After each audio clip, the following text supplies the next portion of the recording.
How did one author create a gripping novel that's based in a vineyard? What is biodynamic viticulture, and why is it sometimes associated with sort of dark magic or the occult? And what's behind the rise of English wines? Well, tonight you're going to get those stories and insider tips and more with our guest, whom I'll introduce momentarily. But if you're watching this video on the replay, please in the comments type the word replay. I want to hear from you.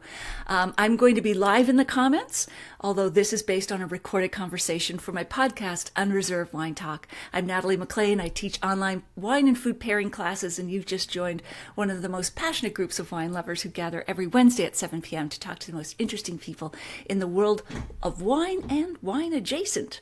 All right, so I want to hear from you. What tips are you enjoying? What stories? What questions haven't we answered? And again, I'll be in there with you. All right, so back to our guest. Jo Penn is an award-winning New York Times and USA Today best-selling author of horror, thrillers, dark fantasy, crime, and travel memoir, as well as short stories. She's also an award-winning podcaster. Her podcast is amazing, by the way, The Creative Pen. I listen to it every week, and you should too if you have any interest in books or reading. She has a master's in theology from the University of Oxford, and her latest novel is called Blood Vintage. It's a folk horror story set in an English vineyard. I just finished reading it. It's wonderful, Jo. She just held it up. Absolutely so great. She joins us now. You are joining us now from your home in Bath, which is nestled in the beautiful countryside of Somerset, England, about 100 miles west of London. Welcome, Jo. I'm so glad you're here with us. Oh, I am so excited, Natalie. An excuse to drink wine with a friend. But I should also, because I'm obviously English, we pronounce it Bath. I know that's hard. Bath. Oh, right. For you Bath. North Americans. I should know that. Canadians. Yes. But I there will you have go. a bath tonight, I think, with some wine. Some wine. Maybe I'm veering into Australian there. That's great. Thank you. All right. So before we dive into your book, tell us about the Pinot Noir tours and festivals in the South Otago region that you attended while you were living in New Zealand. Yes, and I'm going to go with South Otago again with the... Did you have a bath in South Otago? South Otago. The rain in Spain. It turned out to be an enunciation lesson. Okay. Yes, indeed. But no, so I lived in New Zealand for 6 years, so 2000 to 2006. It was one of those, mid-20s, go backpacking, fall in love, stay, get married, get divorced, get remarried. You understand all these. Oh, wow, you're busy. Yes, exactly. But I did a Pinot Noir tour in South Otago, and it is quite a famous region for the Pinot Noir grape. And I wanted to tell you about two particular vineyards. Well, one is called Mount Difficulty, which is a wonderful name in that region because the mountains, the Remarkables, are really high, and it's a pretty hardcore walking region, skiing region in the winter. And the other one is called Peregrine vineyard, and it has, it's a beautiful region for the nature, but Peregrine have created this incredible architecture. The roof of the winery is shaped like the wings of a peregrine. And lovely. I particularly remember that tour, and for people who don't know, it's out of Queenstown in the very south east of New Zealand, so it's really far south, gets very, very cold in the winter, but highly recommended. And you're the best at pairing, but I was going to put it with New Zealand wild venison, which is something you get a lot of around there. But you've tasted the New Zealand Pinots, right? Oh, I love them. The New Zealand is better known for Sauvignon Blanc, but I think the Pinot Noirs are even more spectacular. They've got this nervy, edgy acidity that I love. It's just almost like the wine vibrates in your glass, and it's so food friendly because, acidity is to wine as salt is to food. It brings forward flavor, but gorgeous, gorgeous wines. Absolutely. Oh, well, since you mentioned the Sauvignon Blanc, I also wanted to recommend a very specific New Zealand oyster as a pairing with that, which is the bluff oyster. Oh. And I think you like oysters, right? I write about them. Yeah. It's the one thing I can't get past. Just, it's a texture thing. But okay, anyway. Well, for people who love oysters who are listening, I love oysters. I've eaten oysters all over the world.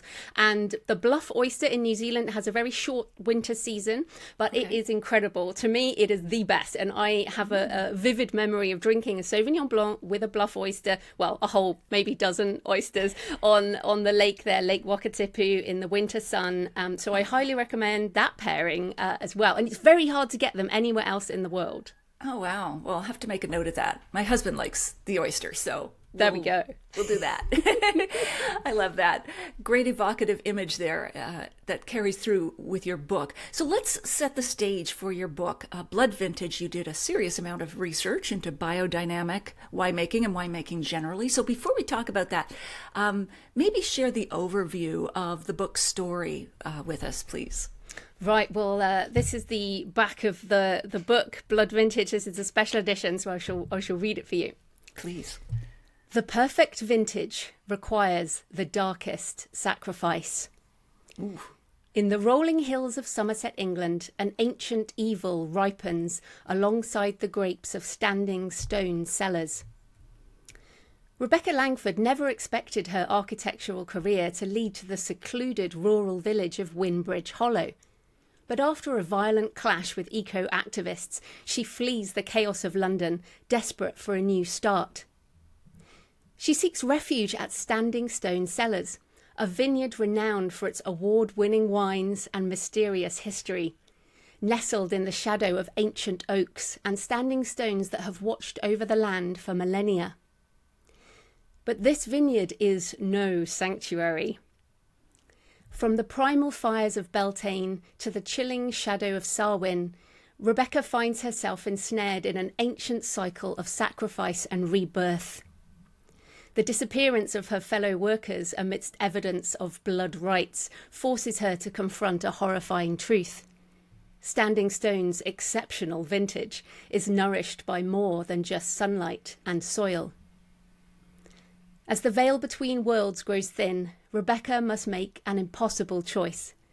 Embrace the dark legacy of the vineyard and secure her place amongst its guardians, or risk becoming the next offering to the insatiable horned god that demands his due. Blood Vintage is an atmospheric descent into folk horror, where the line between sacred and profane blurs with each sip of wine. Lose yourself in a world where pagan ritual and modern ambitions collide, and discover the terrible price of belonging in a place where the very earth demands blood. Ooh, I love that.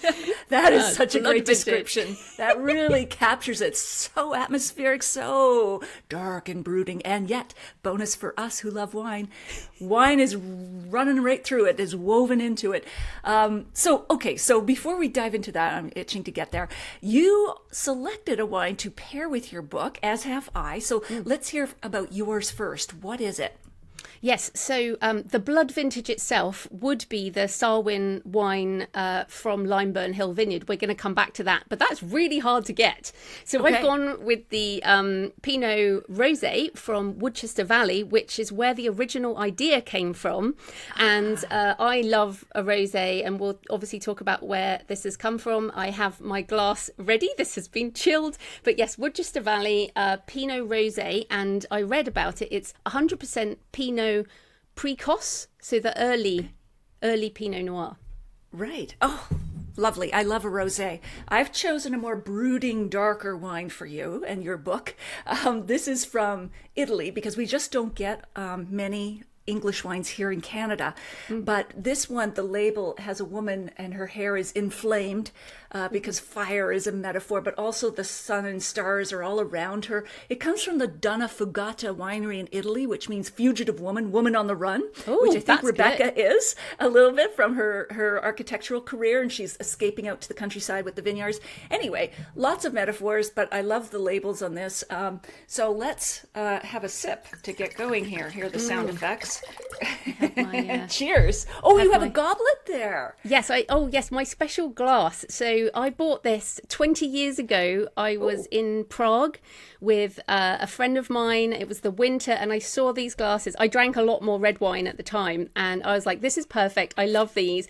And this is one of those times where, I'm backpacking. Do I really want to take glass anywhere? Ooh. But we had such a lovely trip, and, these memories of drinking together are important. So that's the story of the glass. glass. I know it's not perfect for rosé, but well, we're I not still going to thought get you'd like technical here, but for those who want to know, an ideal glass is clear and has a big enough bowl so that you can swirl it. But I love the goblet, very atmospheric, very very apt. blood vintage. Very blood vintage, very gothic. That's lovely. Okay, so tell us what drew you to this story in the first place. Like, where were you? Oh wait, I haven't had a sip yet. Oh, okay, yes. Wet your whistle. And Oh, it's really tasty. It's very strawberry. You're much better at these tasting notes than I am, but I can definitely taste strawberry.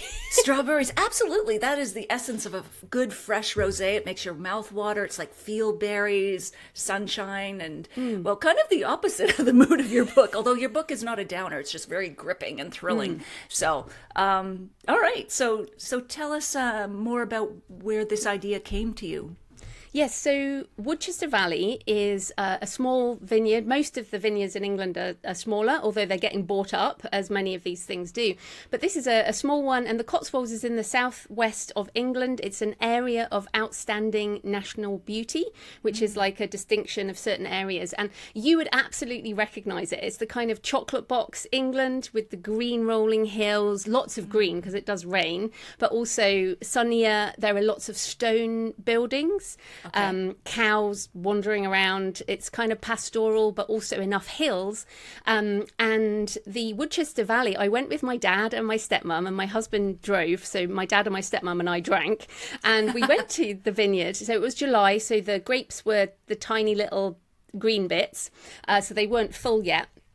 Excuse my language, which is not perfect. That's okay. But you know what I mean. You are a fiction writer, not a wine writer, so that's all good. I describe it better in writing than words and speaking words. But anyway, so we went there for a wine tour, and one of the first things they said was this area of vines was south facing, and it was beautiful. And they told us about the frost candles, the bougies, I think they're called, where in the winter, and the vision in my mind, where in the winter they get these beeswax. They're very good for the environment and things. They put them in amongst the vines to stop the frost and to stop them killing the bud break, I think it's called. And I was like, oh my goodness, in my mind I could see the frost candles, and I've had some story going off in my brain. So that was one little thing. And then we sort of walked past the crushing equipment and the bottling thing where they do the pet nat, I think it is, and they turn the bottles, and I was like, oh, that could explode. And then they told us about this ancient part of the vineyard that they own where we couldn't visit.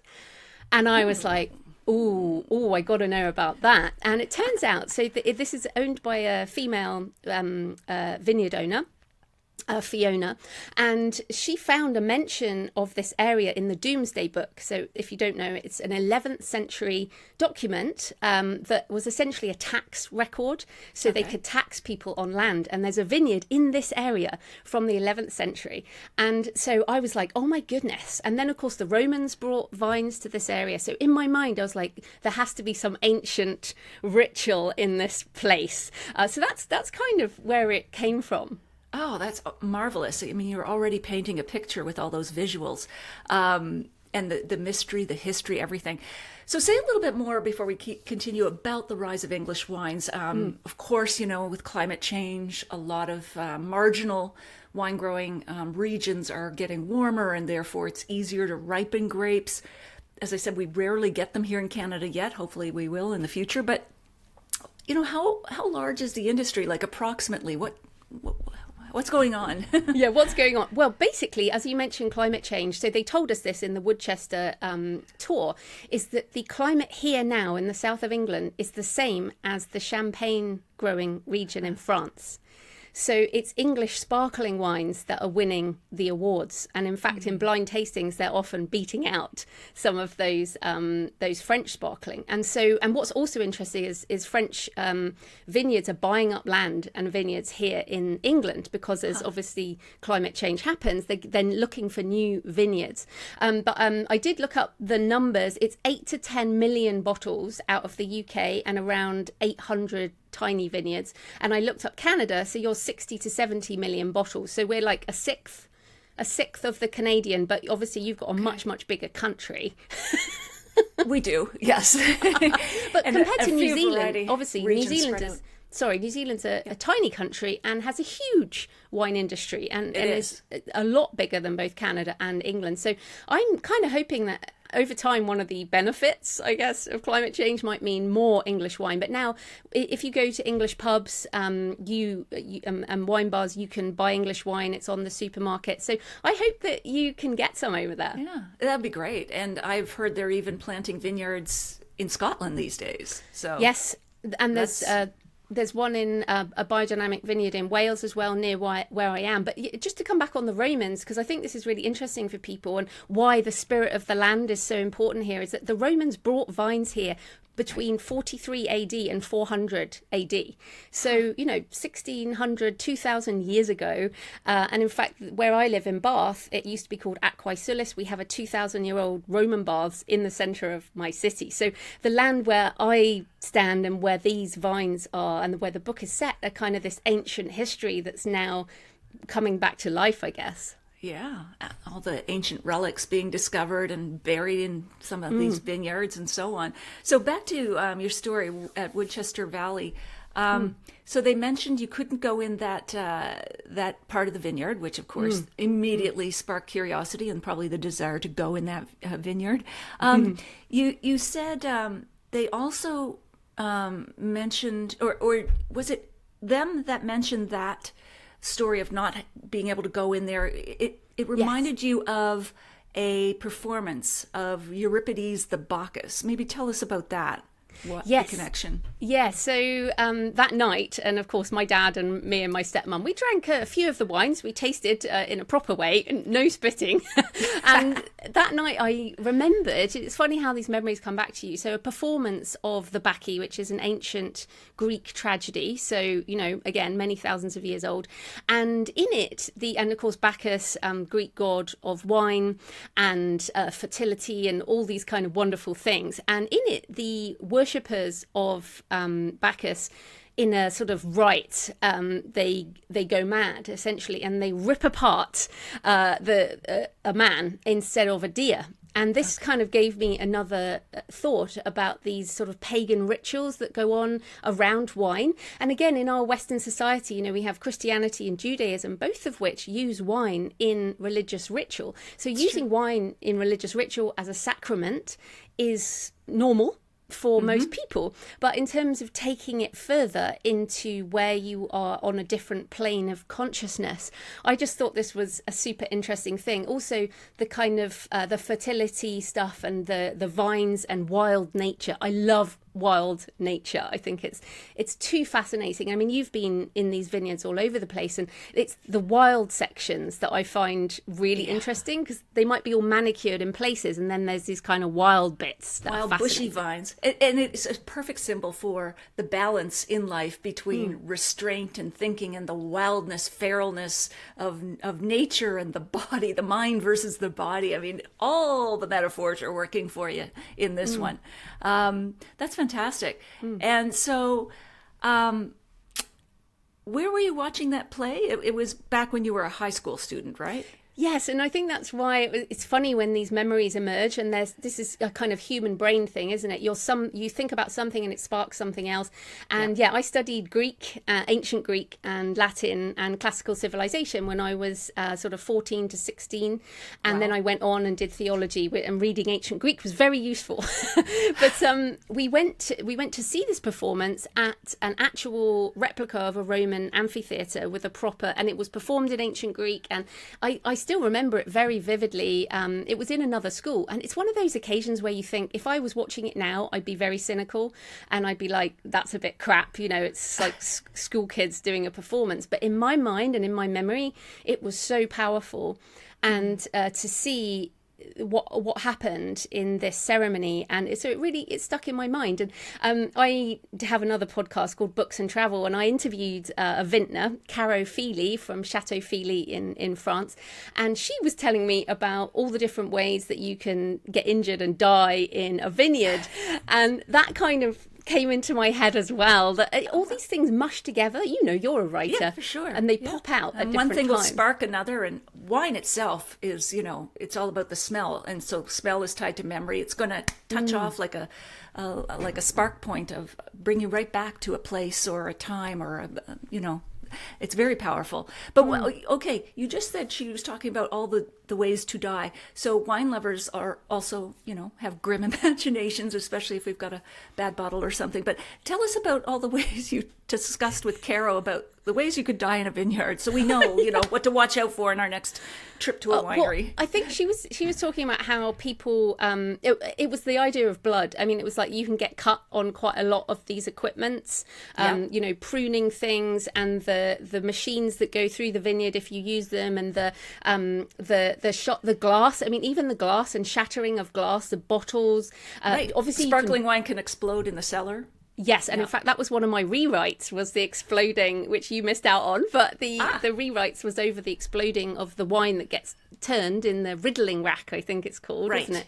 It is. which is cool. And then in those wine barrel rooms, one of those could slip, and some of those are super heavy barrels. You could definitely get crushed. Absolutely. Under and people those. have been known to fall into vats and not drown, but actually asphyxiate because it's all CO2, and it is quite deadly to be around a winery. I never thought about it that way, but you're right. And the bottles, they can explode because they're under pressure. The bubbles create the pressure. It's 90 pounds per square inch. It's equal to city bus tires. Wow. So if something, and it's going under a second fermentation, adding more and more pressure under that glass. So if that's not solid, you get exploding bottles for sure. Yeah, but, it's very interesting because obviously I'm an author and I sit at my desk and I don't have much that can kill me in my day job, but I just love researching all this. And I think one of the things that really came home to me in doing this research and going to vineyards was it's such hard work. Like, it's seriously hard work. Like, there's this romance about, when I get rich, I'll just have a vineyard or whatever. And it's so much work, and then also so much investment in all the equipment and all the things you need. And I think that really sort of impressed upon me how difficult it was, but also how tired these people must be during the harvest time and all that. And so yes, be careful out there in your vineyard. Absolutely. And we share personal trainers, so this is just bringing to mind the hard physical work of a vineyard. I always thought you could design a workout program around wine, so you'd have like abs of stainless steel. I don't know, I've got a bit of a workout here on my arm. Yeah, that's right. That's deltoids, right? Thanks, Dan. But so you live an hour's drive away from one of England's few biodynamic vineyards. Maybe tell us about that. Yes, so this is really special. Limeburn Hill Vineyard, biodynamic, and it is certified. And I know you've had someone on the show to talk about biodynamics quite recently. In fact, I was listening to that earlier. But essentially, this is in the Chew Magna area near me. It's limestone. The Romans were working in that area, so again, very ancient land. It has 3,000 vines hand planted. Wow. It's run by a couple, Robin Snowden and Georgina Harvey, and I went and spent a day there. I did a course on biodynamic wine growing, and it was full of wine people. And then I was like, I'm writing a novel, and Robin was very patient with me, and especially when I said, where do you bury the bones? He was like, okay, I'll show you. But I think first of all, their wines are the Pet Nat. I think that's Pétillant Naturel. It's a light fizzy wine, but it's pétillant. In the bottle, fizzy. So it's fermented in the bottle. And their wines, they have 3 wines named after those festivals. So Beltane, Lammas and Samhain. So these are Celtic festivals. And so I saw, and one's a white, kind of orange, one's the rosé, and one is the red, the Samhain, the winter wine, which I think is Pinot Noir. And so I went there and I saw these wines, and that gave me ideas. But then also they explained what biodynamics is, and the Rudolf Steiner method of really just the holistic view of the vineyard as a contained ecosystem. And they were taking this very, very seriously. So they had wild bees because it's all the natural yeast in the area. There's no extra stuff. They do, they have these little sheep that run around eating things. They have wildflowers. Yes.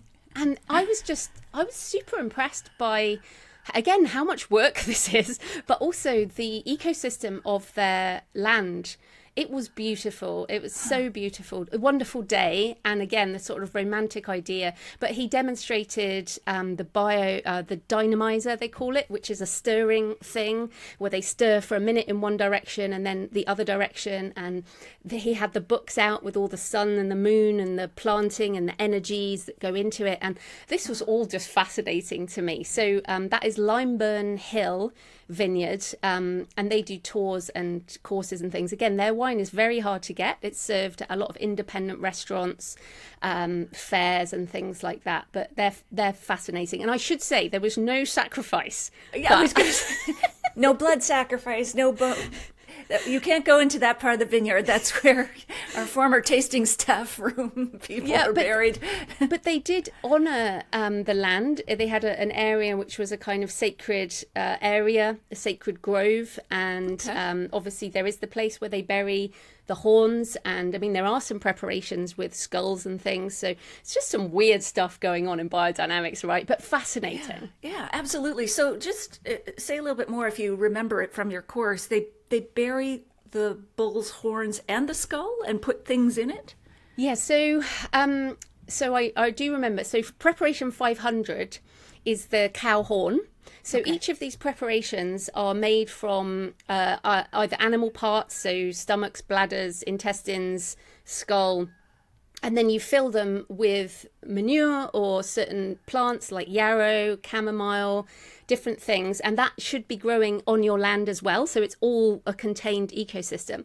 And then you basically bury the horns in the winter, and then or the skulls you put in this wet place, like under some running water, and then after a certain amount of time, it gives you some stuff like some compost, and then you put that in the dynamizer and you turn it into like a tea, and then you spray it on either the roots or the leaves or whatever you need. They also use quartz, and if anyone listening is like, oh, she's butchering this, well, it's just what's so fascinating is you might think, oh, that is just weird, like strange stuff, but when you think about the vineyard as an ecosystem and the real terroir, the sense of place that they're trying to just put into every single drop of the wine, well, why would you bring in something from the outside? And then the natural way of making these sprays and these treatments, and Robin was saying very much that you go out and you get to know the vine and you look at it and you're like, okay, this needs some more moisture, or this needs some more whatever, and then you use the preparation that will go with what the land needs. And it can take a long time to get the land back up to what it should be. In fact, he said there were no worms in the soil when they bought so it's dead. The microbial life was just dead. Yeah. Exactly. And it took them several years, although I think he said it was quicker than expected, until the earth is just chock full of worms.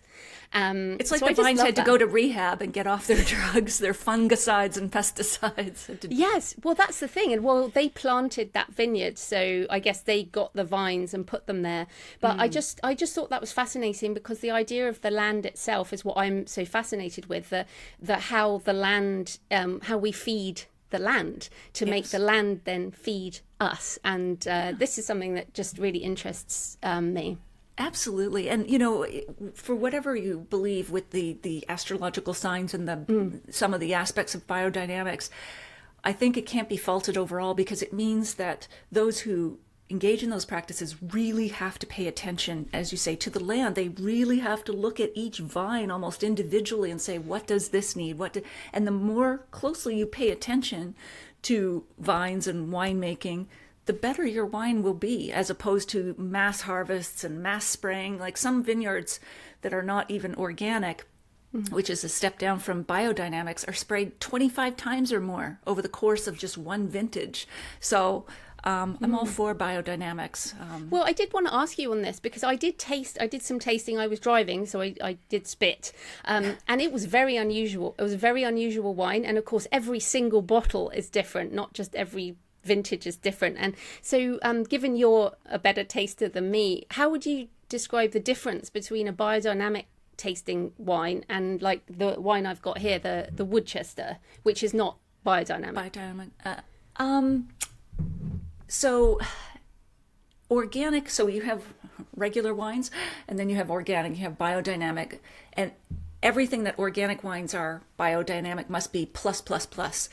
So there's not going to be as many sulfites, a preservative, in organic or biodynamic as regular wines. But I think we exaggerate just how sensitive we might be. It's only about 5% of the population that are really sensitive to sulfites. And a glass of orange juice on average has more sulfites on average than a whole bottle of wine. So one major difference, though, will be the sulfite content. But apart from that, I think, in a blind tasting, I'm not sure that I could say that's a biodynamic, and that's, unless I was comparing a really mass commercial market kind of wine that's made like breakfast cereal, but then they're going to be at two very different price points, and you'd have to control for all the factors. Yeah, you'd have to have the same grape, the same region, and compare this vineyard wine biodynamic to that one that is not. But so I doubt, unless that I could really differentiate them, other than I would hope the biodynamics, they can be funky and a little funky's weird, a great word sometimes. Yeah. And then you start to veer into another category that's not defined at all, at least legally, natural and raw wines, which are not the same. Just like all stallions are horses, but not all horses are stallions. So I can pick out sometimes more obviously what is a natural wine, because it will have zero preservatives, and just sometimes they can get quite funky. Yeah, I mean, I do remember it as being interesting or funky, like you say. I mean, I think you have to be very open to new things to try that. It's not like, oh, here's my favorite rosé, or here's my bottle of prosecco on a Saturday night or whatever. That's not that kind of wine. But I did want to mention a book called Voodoo Vintners by Catherine Cole, which is about Oregon's biodynamic vineyards, and I used that. Yeah, I used that heavily in my research, and again, fascinating. And the Demeter USA is the certification board, and it's incredible how high the standard is. There's a lot of places using biodynamics, but they're not certified because it's such a high standard. So I just encourage people, because again, I'm not a taster like you, a super taster, but to try these different wines, it is very, very interesting and supports the vineyard, which again, it's very hard to have a business as a small vineyard, I think. It is. They're generally small family farms, and there's no scale or economy of scale. I mean, there's a few big conglomerates in each country, but the other thing is that, they say on average, organic viticulture costs you 15% more, and then biodynamic another 15% on top of that, because you can't resort to pesticides, fungicides, and insecticides. So, it is definitely worth seeking them out. Well, also, I was going to say on this, both these vineyards, so Limeburn Hill does courses, they do weekends, they do hen do's and stuff like that. But Woodchester has accommodation as well. So you can stay there actually in the vineyard. And so I think that's really nice. And I enjoy that. It's like I can spend more money in a vineyard by doing activities. So I think that's actually something to consider. It's not just, you don't have to just go and do a tasting. You can actually do tours or stay places. So I enjoy that. Absolutely. Wine travel is just burgeoning because, you as you say, you can taste the wine, but often there'll be a restaurant attached to the winery or restaurants locally that'll do wine and food pairings for you. But wine tourism, there's all sorts of things to do, from spas to ballooning to biking to things for the kids, not the wine, but no. Here, kids, start to develop your tolerance early. I did not mean that seriously. Okay, so that's really interesting. So why, I guess we already covered this, why biodynamics is often associated with sort of magic or the occult. But what was the most surprising thing that you learned about biodynamics or winemaking or wine itself while you were writing the book? Again, I think I'll come back to how hard people are working. I think when I sort of and how badly wrong it can go. I think when I wrote the scene about the frost in the vineyard, and I really understood as I was researching that this can destroy a huge proportion of a crop. Absolutely. That there are things that can go horribly wrong that can just destroy the whole thing. And I know that can happen with other farmers, but often other farmers have other crops going on. Yes. And these vineyards, they really only have the one. And so it was incredible to me how sort of on a knife edge and how you have to look after them. Or it might be, I don't know, a swarm of insects, or it might be, you know, something that a flood. You know, there's so many things. So yeah, that was interesting to me. And also, again, how much variability. I think as someone who enjoys wine, but has perhaps just taken it for granted, like I can just go and get a bottle of rosé or, you know, whatever. And then you see the variability between the areas. So again, these vineyards are, you know, about an hour and a half apart in a car. So in the big scheme of things, they're not that far away, but they're really very, very different.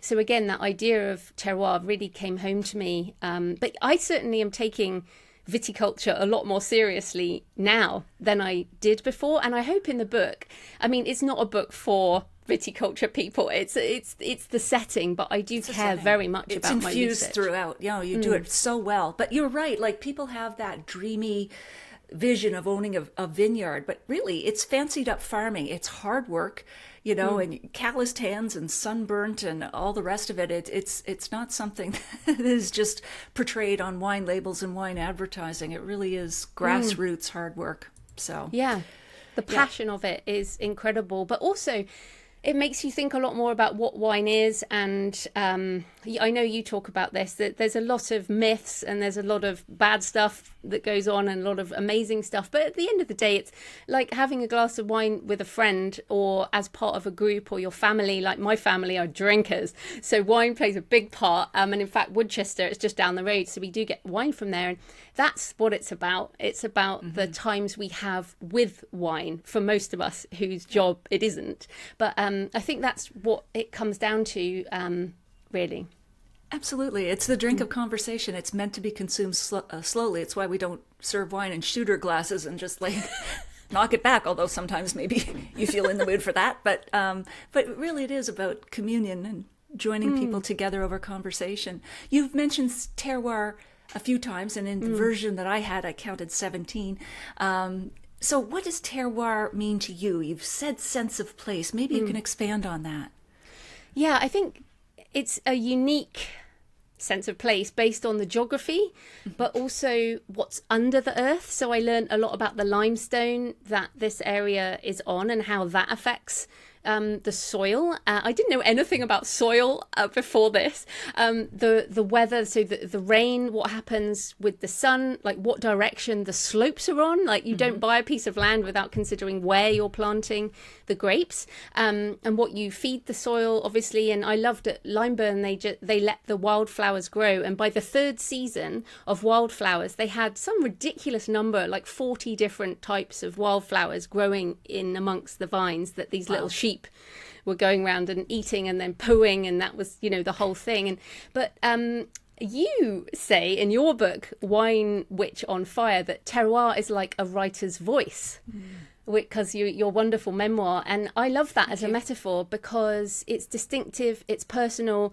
If you know a writer and you get to know their voice, then it's like, yeah, I mean, this book, Blood Vintage, it's a JF Penn book, and if you like it, you'll like my other books because that's my voice. And so terroir is just fascinating to me, and super tasters like yourself can kind of tell where a wine is from, and maybe even what field and what particular types of grapes, and that's just incredible. But also terroir sounds a bit like terror. Yeah, it does. And I did look this up. They are not from the same etymology. It is, isn't it? Etymology. Okay. It's terra as in earth? Yeah, terra as in earth, for the for terroir, and for terror it's from terrere, which is frighten. But they sound pretty similar. Yes, and you've been able to weave them in so nicely together in the book. Yeah, I always thought that because, well, we talk about sometimes in the wine world terroirists, which always sounds like terrorists. Like, what are these people doing, making deadly Cabernet or whatever? What do they do? Terroirists are, there's no real hard and fast definition, but they often are deep into the land, and they make tiny bits of wine or amounts of wine. Sometimes we call them garagistes, which started in France because they'd have their winemaking facilities in their garage because their amounts were so small. So it's more of sort of a wine warrior status. I'm really a purist when it comes to terroir. Nothing should interfere with it. There should be no intervention, although you kind of have to get the grapes to ferment. So there has to be a little bit done.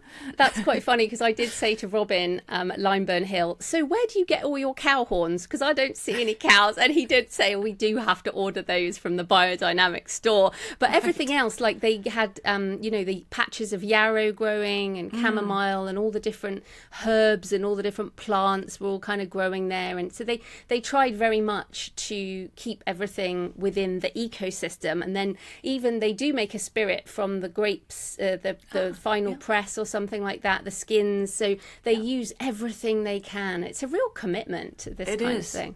It absolutely is. Again, I've said this a few times, but your writing is so sensual. You could easily be a wine writer, and beyond the whole string of grapes and descriptors, it's very evocative. How did you really dig down to get all of that? Or is it just part of your toolkit? You're such a sensual visual writer. I do. Bring that out? I do take a lot of photos, so I have a lot of photos from those vineyards, but I also do a lot of visual research online, and also mine sites like yours for words to describe stuff, because I have not been in a vineyard at dawn when the frost comes. And I do feel like that scene, I spent a lot of time on that scene because I was like, this is so important.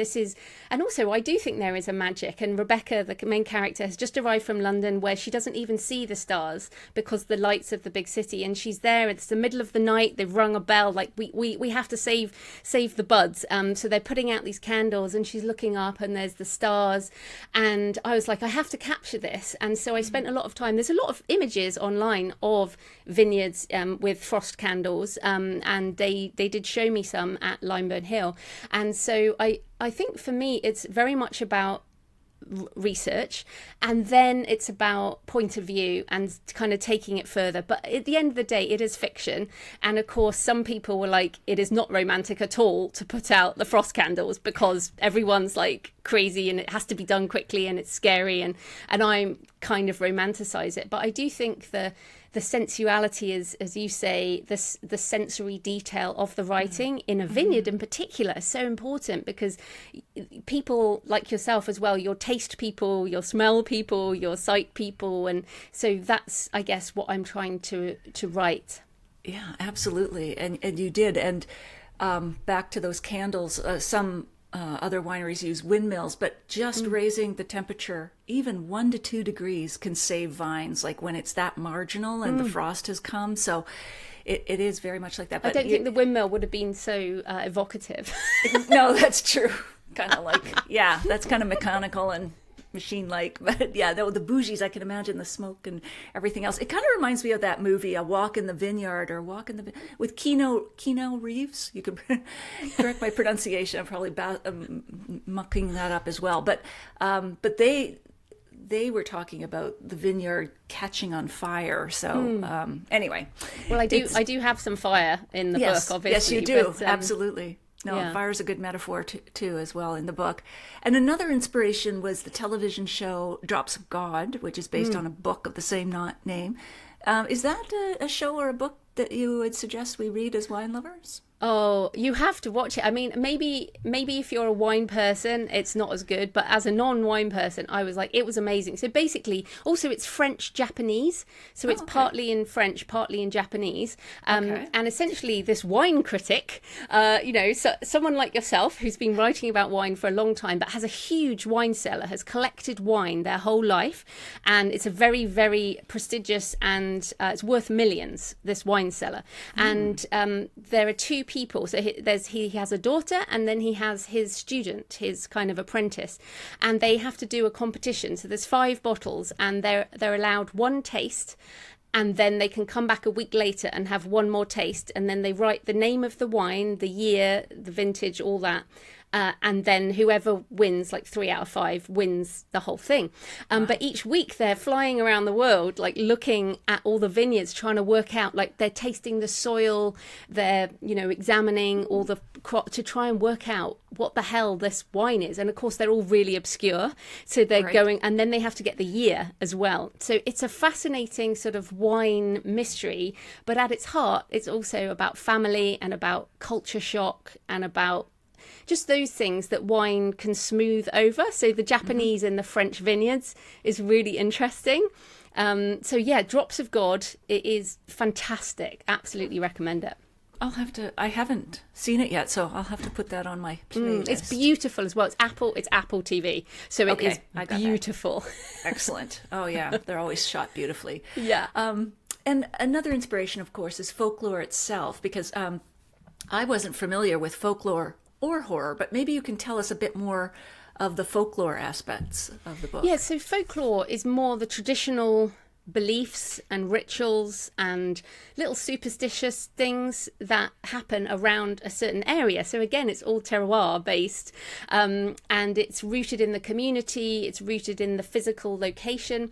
So for example, here in the southwest, and in fact in England, we have May Day bank holiday, which is the 1st of May, which is a Beltane fertility festival, and children dance around maypoles with ribbons, and maypoles are just these very large phallic symbols, let's say, where beautiful young ladies are meant to dance around them with ribbons, obviously fertility symbols. There's a lot of bonfires. People jump over bonfires.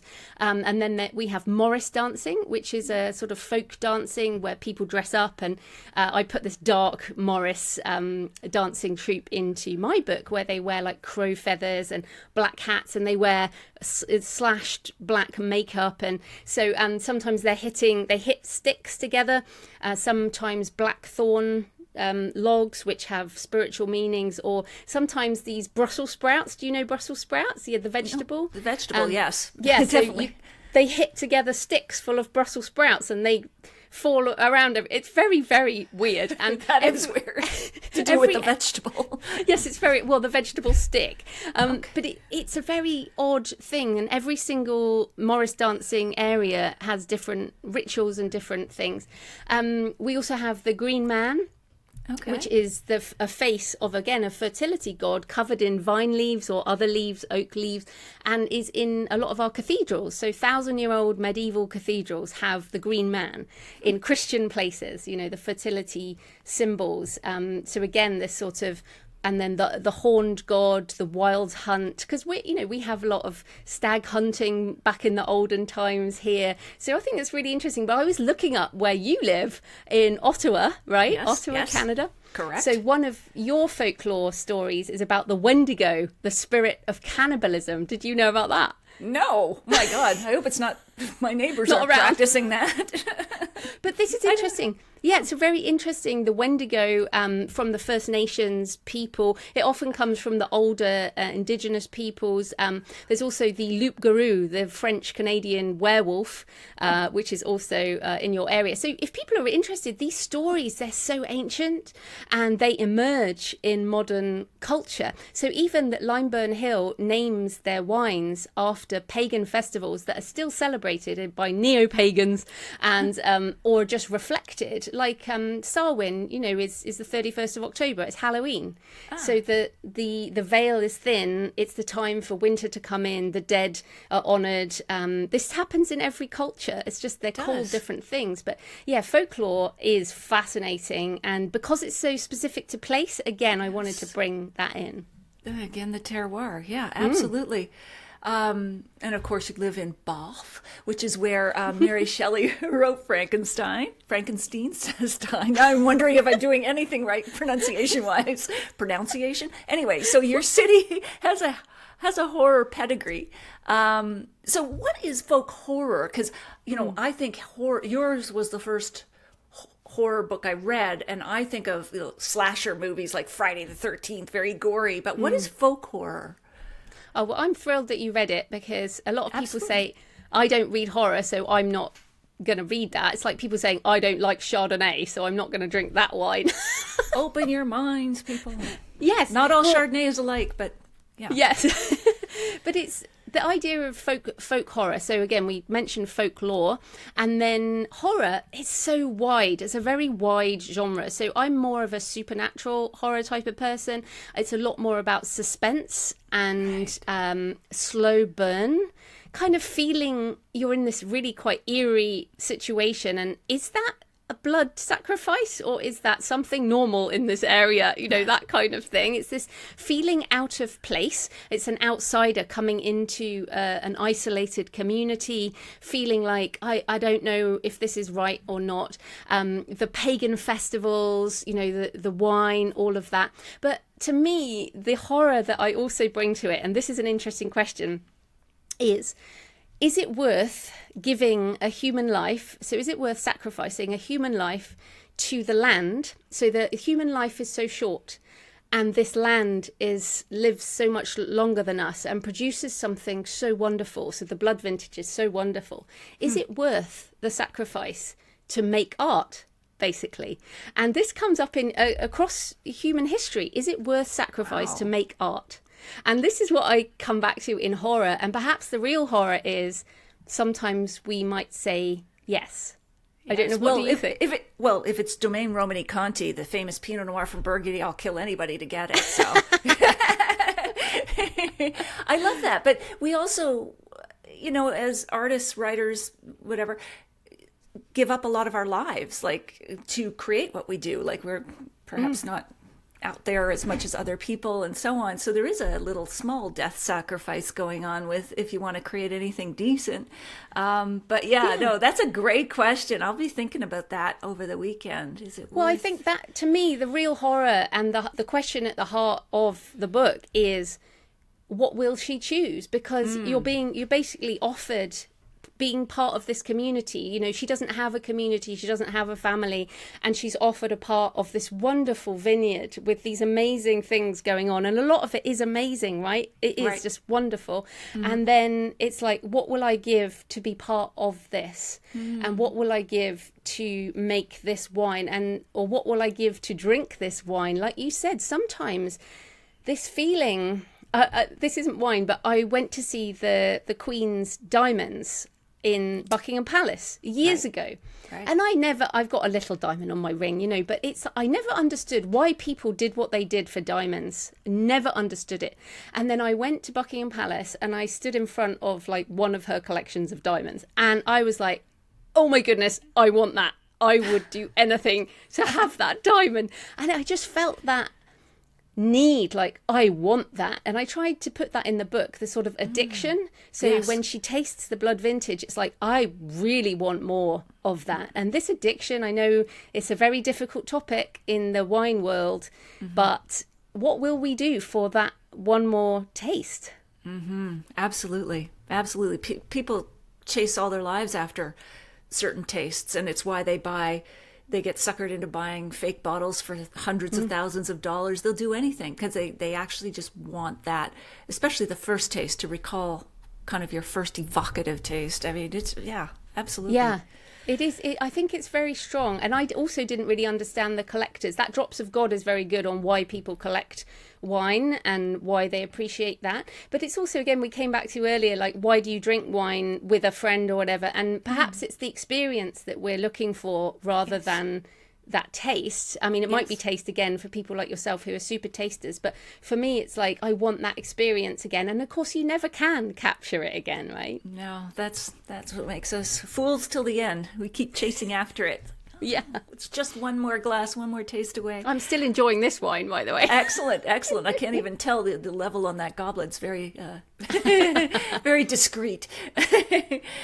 You also mentioned several poisonous plants. You've talked about chamomile and yarrow, chamomile, but at the Standing Stone Cellars property, including hemlock, henbane, monkswood, and nightshade. And one character says that the land needs them to feed the soils and grow the vines, and that the monkshood alkaloids seep deep into the soil, creating the slight bitterness that adds to the complexity. Nightshade contributes a deep, almost smoky note to the red. I love that idea. Did you make that up, or is that based on viticultural science?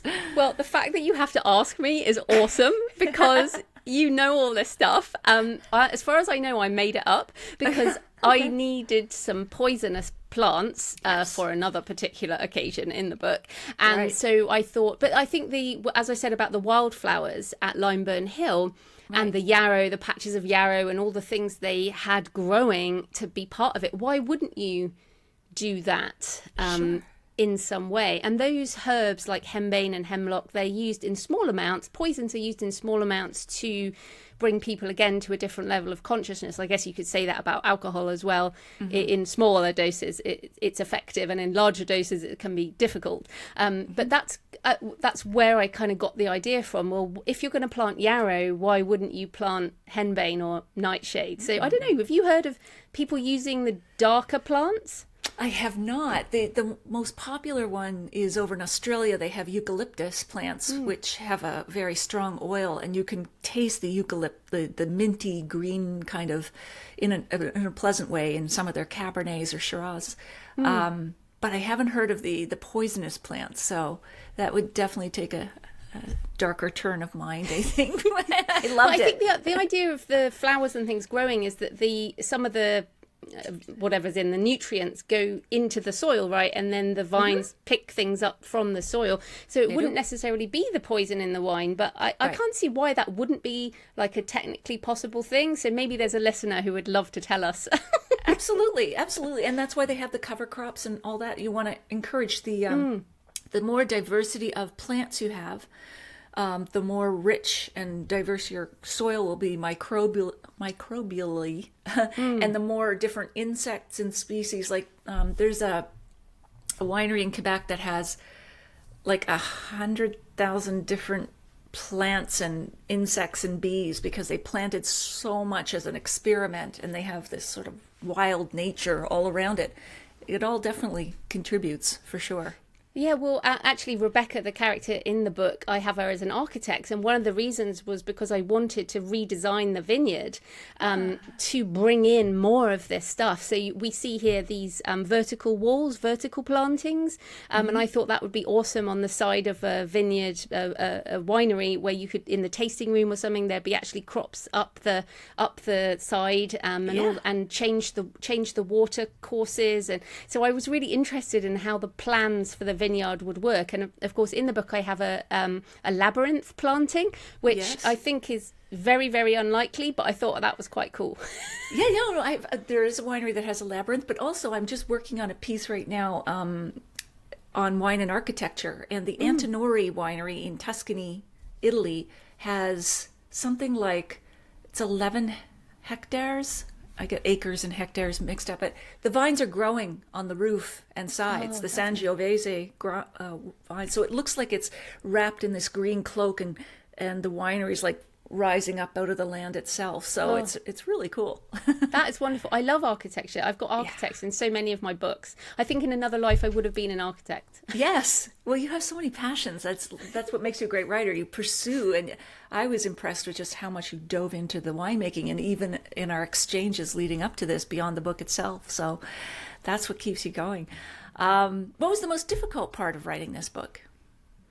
Well, I did love the research, but it got really difficult. And in fact, the biggest change I had to make was the description of the grapes at the different times of year. I had to even change when the book started. I had it originally starting in February, and my beta reader said, you can't have frost candles before bud break. That doesn't make sense. So I had to kind of change that. But it was really interesting and difficult to try and do all of that research and get it right. But also with biodynamics, I was having to try and work out, like, how the hell, what kind of moon do you need on what kind of fruit day, and what day of the month would this be, and then what would the grapes look like, and then so there was a whole year I had to map out, the viticulture year, the pagan year, the biodynamic year. Like, there was a lot of trying to get things right. And again, I have to apologize in advance. I'm bound to have got something wrong, but I really did try. try. That's okay. That's all right. Well, between that and the whole architecture thing, you're ready to open your own winery. So, Oh, well, when I'm rich, I'll just open a vineyard. oh, yeah, that's right. Sit back on your beautiful veranda in your white dress, flowy dress, and your Chardonnay, and absolutely. I'm intrigued though too, Jo. You are launching this book not through traditional methods, but by Kickstarter. It's a crowdfunding platform that people associate often with music, technology, and other products or projects. Why did you choose this format to launch this book? Well, the main reason, and I'm sorry to keep showing you, but No, please do. This is the special editions for people on the video. It's got silver foil on it, and it's got a ribbon. It's got also foil on the inside. It's got custom wine end papers. Nice. It's basically got a lot of the things that are very expensive to print, but also that you can't just get from a book on Amazon. Right. It is a special edition. These will be first edition. They'll be signed, and there will only be a short run. And essentially, that's why I do Kickstarter, because what it enables me to do is essentially like pre-orders. So people order the book and they pay on Kickstarter, and then I get the money and I put the order into the printer. So it kind of turns around the order of getting the money. Otherwise, it's very hard as an independent to put the money down, get the books printed at this level of quality. Oh, I forgot to show you the sprayed edges. So it's got green edges, and that is, I mean, you will hardly find any traditionally published books that have this kind of level of quality of printing. And so this is why I love doing Kickstarter. It means I can make beautiful books. And I was thinking about this from the wine point of view, is the labeling, the packaging. Yeah. Some of them have these lovely gift boxes, shapes of bottles, the color of the bottles. We have to think about the packaging. Absolutely. And so the packaging of this book was just so important to me. And also, like, I love making art, and I made this image of the horned. The image is fantastic.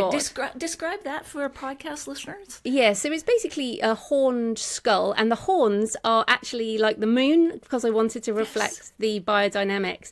And then there's kind of bloody grapes and bloody grapevines around it. And it's actually beautiful. It's not gory at all. It's just stunning. Yeah. Oh, thank you. And well, again, it's a piece of art. And I actually think this could be a wine label. Like, it does look a bit absolutely like that. But you're right, like the packaging matters. It not just, this would be a beautiful gift book as we come up to the holidays, but also, we eat and drink with our eyes first. So, that beautiful packaging, it just builds the anticipation. Similarly, like if there's a beautifully gift wrapped present under the tree, I mean, it adds that touch because it engages all the senses, not just taste and smell, but the eyes and the touch and everything else. Yeah, and I think as artists, again, we want to make beautiful objects. And I mean, like wine, it's a physical product by its very nature. It's a physical product. You can't do digital wine. Not at the moment anyway. You can't plug yourself into the matrix and have digital wine. Well, that'd be great. But yeah, maybe one day. But at the moment, I feel like for me, the Kickstarter is really important to me to make beautiful art. And of course, the book's going to be on Kindle or audio at some point, and that is digital, and the story will be the same. But the packaging is not the same. And many people hopefully will get multiple editions, which is what I do with beautiful hardbacks. But I think we're at this point in the industry, and maybe it's the same for vineyards. It's hard to do marketing. And so you have to think about ways to engage readers in a sensory way, like vineyards do. I mean, there's a reason you go to tastings. It's so you can engage with the product. And that's how I really feel Kickstarter is serving creatives. And you can get, there are vineyards on there now, and wine shops and all of that kind of thing. So it's a really interesting, original place. I buy a lot now there. Yeah, and it is like being a patron of the arts. The call back to the Medici, where people actually fund projects because they want to see independent writers or artists or musicians continue with the work, especially when they're not on a mass commercial scale and don't aspire to be John Grisham or Danielle Steele or whatever. They want to create these beautiful art objects and stories, artisanal stories. one day when I am Stephen King, these might be worth something. That's true. Invest now. You heard it here first. But I guess for a vineyard, they do like small batches. Is it batches? Would that be a similar thing? Sure. Yep. Small runs, small batches. Absolutely. And it's that limitedness that makes it rare and makes people chase after certain bottles even more at auction and different places. So what makes a successful Kickstarter? You can use this one as an example. I know you've done several others, but it's not just the book that people buy. How do you entice them to engage in your Kickstarter? Yes, well, this is definitely, the visuals are really important. So I have made a book trailer, which is a video where you can kind of soar over the labyrinth vineyard and see a bit of the bonfires and all of that kind of thing. And then there'll be me talking about it. So again, I know vineyard owners and winemakers are doing this too, coming on your podcast and doing things to kind of get the human angle out there. And obviously with the rise of AI, I know you've talked about AI and wine on the show, and we have to stand out. We have to say, like, what is special about being human? And so again, Kickstarter is very much about human creation. And of course, this image, I made this with AI. I made this with Midjourney, and I love using the tools, but I use them to enhance and amplify my creative voice in the same way that vintners would use the tools of a vineyard to enhance their wine and get their product out there. So I don't see it as anything different. But yes, so engaging visuals, a compelling story. So telling you that I really care about art and showing people that that's what you care about. Because yes, you'd like to make some money. Everyone would like to make some money. That's how we continue making our art or our wine, but that's not the entire reason for sure. It's about making something beautiful. It's about engaging with backers. So if you do back a Kickstarter, you basically get access to the creator. You get their email and they talk to you, and it's more of a relationship, and you also get to support them. So actually during the pandemic, I was part of like angel wine thing. So you put in money to vineyards and you just got sent wine. So it was like an angel thing for vintners. And this Kickstarter is kind of that. It's like you can go browse on kickstarter.com, just go help creators and get something awesome. Yeah, absolutely. And is yours, your Kickstarter would be something like kickstarter.com / the name of the book or your name? Yeah, you can just search for Blood Vintage, or I have a link, jfpenn.com / Blood Vintage will go straight there. And the pro and the con of a Kickstarter is the short period that it is available. So I'll be doing this for just a couple of weeks. So once this goes out, it's only a couple of weeks, but then the book will be available in different ways later on. But what's quite interesting about this book is it is actually on submission out with traditional publishers, but also has had some interest from movie people. Congratulations. Because it's super evocative. Yes. No, I can see it as a movie script. It read like a movie script in a great way. Like it really, here you come, Netflix or whatever, maybe the big silver screen. Yeah, so vineyards, keep an eye out for a movie. Absolutely. So yeah, when we are publishing this on October 2nd, you launched your Kickstarter October 1st, and it's over by October 15th. So folks, if you want to participate, get in there quickly. And there's a limited number of books, I assume, I guess. Yeah. Okay. All right. Wow. That the time just flew here, Jo. Let me round up with a few last questions. If you could share a bottle of wine with any person in the world, who would that be, and which bottle would you open with them? Well, I am very much inspired by the Swiss psychologist Carl Jung. Yes. So his work, I studied psychology of religion, and his work has inspired my fiction. So Stone of Fire, Crypt of Bone have a lot of Jung in, but also my non-fiction book, Writing the Shadow, which is about tapping into the shadow, the dark side. And there's a heck of a lot of shadow in the wine industry. You and I will have to talk about that. Yep, we'll get into it. But yes, so Carl Jung, obviously now dead, but he wrote about wine as a metaphor for transformation of base into gold. That was one of his many things. The repressed, the repressed self. A lot about mythology, a lot about folklore. But I was like, what do you drink with Carl Jung? So I actually had a look. where I would want to do it is he has a tower. He did a lot of stone carving, again, architecture on his tower in Bollingen on Lake Zurich. So I looked for some wine in that region, and there's a wine called, I want to say, Chasselas. Maybe you know. Is that right? I wouldn't dare correct your pronunciation after all we've been through, even for wine terms. Yes, Chasselas or Chasselas, but it is the Swiss grape. I think it's a bright white. Yes, it says so. It's a white wine, and I would put that with a cheese platter, maybe raclette, which is the melted cheese that you kind of have in that ages. And I would ask him, because I'm turning 50 next year, and I feel like I would like to ask him about the challenges of midlife. In midlife, he had a bit of a breakdown, and he wrote this thing called the Red Book, and I've got a copy. It's this huge oversized book, and he did paintings, and he just wrote journals, and he was just deep in midlife crisis. And so I love that. I think it's really interesting. We think of him in academia, but he was this very, I want to use the word sensual, and I don't mean sexual. I mean, he was just deeply in life. So yeah, Carl Jung, there you go. There you go. Could have a session while you're at it. That sounds great. I love that.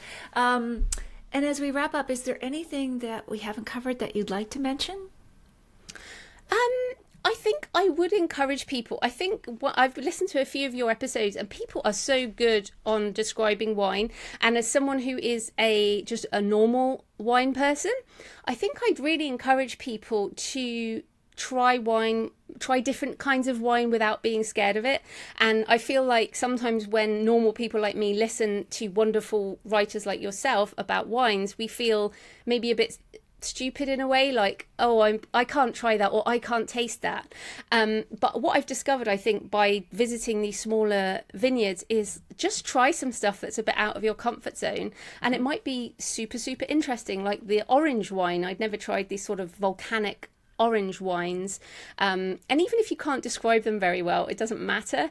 I think supporting the vineyards, supporting the viticulture industry is just as important as supporting the authors and the artists and the writers out there. And it's a difficult time for everyone, right? And hopefully we can all support each other. But yeah, I absolutely loved writing this book. I loved delving into the wine industry, and I appreciate all of you a lot more. Great. And my advice would be parallel to yours. If try something outside your reading genre, like folk horror. I was pleasantly surprised. It was like the funky Chardonnay I'd never tried before. It was great. I loved it. It expanded my horizons. Where can people best get in touch with you, Jo? Yes, so jfpenn.com/blood vintage is the book. Since you're listening to a podcast, and if you want to write, the Creative Penn podcast, Penn with a double N, and Natalie is going to be on my show soon. So maybe, you can find her there in a couple of months' time. And and Instagram at jfpennauthor. You can find lots of photos that also go with the book, including those vineyards, which I hope people will check out. Absolutely. That sounds like a lot of fun. Well, great. Jo, this has been fantastic. I loved it. I can't believe how fast the time went. But thank you. Next time, it has to be over a glass of wine in person. Oh, absolutely. Maybe in the part of the vineyard where we're not allowed to go. Because they're just rebels that way. Well, thanks so much for having me, Natalie. That was great. All right. I raise my glass to you. Cheers. On your goblet. Bye.